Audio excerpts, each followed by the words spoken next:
Gas ও বিদ্যুৎ সংকটের কারণে নারায়ণগঞ্জে রপ্তানিমুখী তৈরি পোশাক শিল্পে উৎপাদন ব্যাহত হচ্ছে বলে অভিযোগ তৈরি পোশাক শিল্প মালিকদের। এ কারণে বর্তমানে নিজ শিল্পনগরী নারায়ণগঞ্জে উৎপাদন অর্ধেকে নেমে এসেছে। এতে করে শ্রমিকদের বেতন ভাতা পরিশোধ নিয়ে চরম বিপাকে রয়েছেন শিল্প মালিকরা। এই অবস্থা চলতে থাকলে আগামী দিনে নারায়ণগঞ্জে অনেক কারখানা বন্ধ হয়ে পড়তে পারে বলেও আশঙ্কা করছেন মালিকরা। শরীফ সুমনের তথ্য ও ছবিতে ডেস্ক রিপোর্ট। ভয়াবহ গ্যাস সংকট দেখা দিয়েছে নারায়ণগঞ্জে। এতে বেকায়দায় রপ্তানিমুখী তৈরি পোশাক শিল্প উৎপাদন।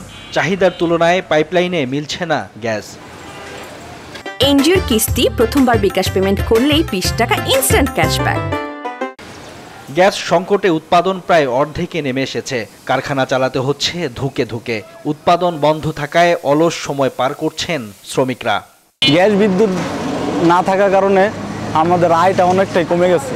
আগে হয়তো 400-500 টাকা, এখন 300-400 টাকা হয় এরকম। আর 1 ঘন্টা পর পর বা 2 ঘন্টা এরকম লোডশেডিংটা বেশি হচ্ছে, যার কারণে আমাদের কাজ আগে যেমন প্রোডাকশনটা হইতো এখন হয় না। অর্ডার থাকলে আমরা মোটামুটি সচ্ছলভাবে চলতে পারবো। গ্যাসের পাশাপাশি বিদ্যুৎ সংকটে শ্রমিকদের বেতন ভাতা পরিশোধ নিয়ে চরম বিপাকে শিল্প মালিকরা। এ অবস্থা চলতে থাকলে কারখানা বন্ধ করা ছাড়া উপায় থাকবে না বলে জানান ব্যবসায়ীরা। আসলে ডাইং এভাবে চলতে পারে না। গার্মেন্টস হয়তো একটু চলতে পারে, কিন্তু ডাইং এভাবে কোনো মতেই সম্ভব হয় না। ঠিকমতো টাইমলি আমি বেতন দিতে পারি না, ওয়ার্কারের ওভার টাইমটা টাইমলি দিতে পারি না। সরকারকে দ্রুত গ্যাস সংকট নিরসনে তাগিদ দিয়েছে রপ্তানিমুখী তৈরি পোশাক শিল্প মালিকদের সংগঠন বিকেএমইএ। ইদানিং সংকটটা আরও অনেক বেশি সংকট। কোনো এলাকায় তো কন্টিনিউয়াসলি গ্যাস পাওয়াই যায় না, ফলে আমাদের কিন্তু উৎপাদন ব্যাহত হচ্ছে, রপ্তানি ক্ষতিগ্রস্ত হচ্ছে।